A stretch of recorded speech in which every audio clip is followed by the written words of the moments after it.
पलवल में बजट पर हुई चर्चा। बजट को लेकर सीए पंकज बिंदल, सीए धीरज गर्ग व सीए गौरव गोयल ने आयोजित की पत्रकार वार्ता के दौरान बजट में दी गई राहतों के विषय में बताया विस्तार से। मेरा नाम सीए धीरज गर्ग, जैसा कि आज हम सब लोग यहाँ पे इकट्ठे हुए हैं, मेरे तमाम साथी गौरव गोयल और पंकज बिंदल, और इनके साथ हम आज आए अपने बजट पर चर्चा करना चाहते हैं। और मेजरली हम बताना चाहते हैं कि इंडिया में फाइनेंस मिनिस्टर हैं, वो हमारे फाइनेंस बजट लाते हैं तो मेजर अनाउंसमेंट उनकी तरफ से क्या हुई है। जैसे कि पहला ये है कि इंडिया का जो ग्रोथ रेट है वो अप्रोक्सीमेटली 7% और अबव रहेगा इस आने वाले साल में। और दूसरी चीज़, हमारा इंडिया अब is that time 5th largest economy बन चुका है। और जैसा कि सबसे मेजर चीज़ देखी गई थी, अभी हम कोरोना महामारी से निकल के आ रहे हैं, इसमें सबसे बड़ा जो बिजनेस था वो अपना टूरिज़्म का बिजनेस था, जो सबसे ज़्यादा अफेक्ट हुआ इससे। अब उसके लिए इन्होंने बहुत सारी अनाउंसमेंट की हैं टूरिज़्म बिजनेस से। जैसा कि ये कह रहे हैं कि रोज़गार जो अपना आना है वो टूरिज़्म बिजनेस में सबसे ज़्यादा आना है। और मेन फोकस इस बजट में अपना ग्रीन चीज़ों पे किया गया, जैसे कि ग्रीन हाइड्रोजन है और अपना ग्रीनरी सिस्टम है, एग्रीकल्चर है, और जिससे कि हमारा इन रिलेटेड जो भी प्रोडक्ट्स हैं इनसे रिलेटेड उनका हमारा एक्सपोर्ट बढ़ सके।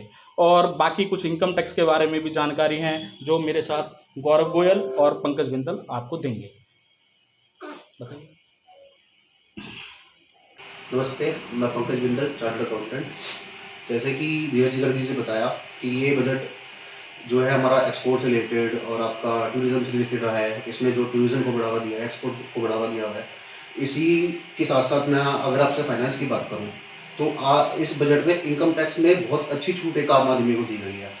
अगर आप देखें तो जो पहले हमारा इनकम टैक्स हुआ करता था तो 2.5 लाख तक की उसमें छूट हुआ करती थी, जो इस बार बढ़ा के 3 लाख रुपये की कर दी है। जो 3 लाख रुपये तक हमें कोई भी टैक्स देने की जरूरत नहीं है। और बात करें कि पहले 7 लाख तक हमारा 54,600 रुपये का टैक्स हमारा जाता था, तो रिबेट करके वो भी आज अब हमारा 54,600 की रिबेट हो गया। अब हमारा कोई भी टैक्स उसमें नहीं जाएगा 7 लाख तक।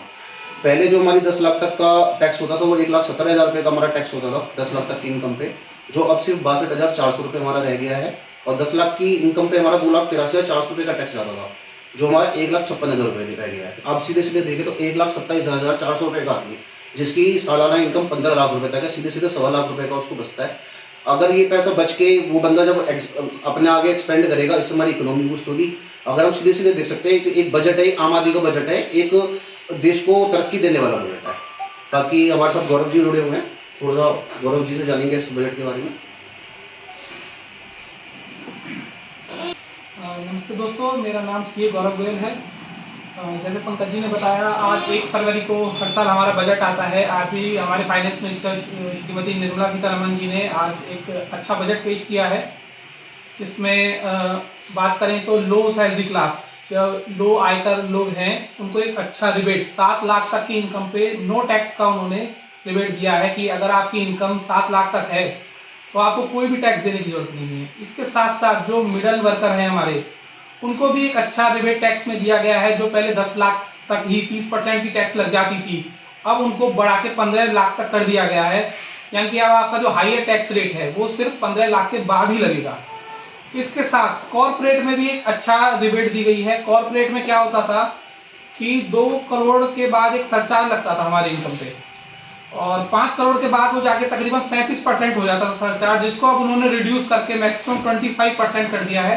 तो कॉर्पोरेट पे भी टैक्स का बर्डन कम किया गया है, ये देखते हुए कि आगे मंदी बहुत है। अभी मतलब कोरोना के बाद स्थिति वैसे अच्छी हुई है, लेकिन इतना उभर नहीं पा रहे हैं सब लोग, तो उसको देखते देखते अच्छा मतलब टैक्स में छूट दी गई है।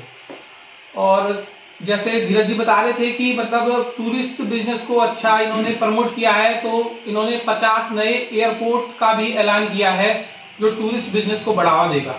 धन्यवाद।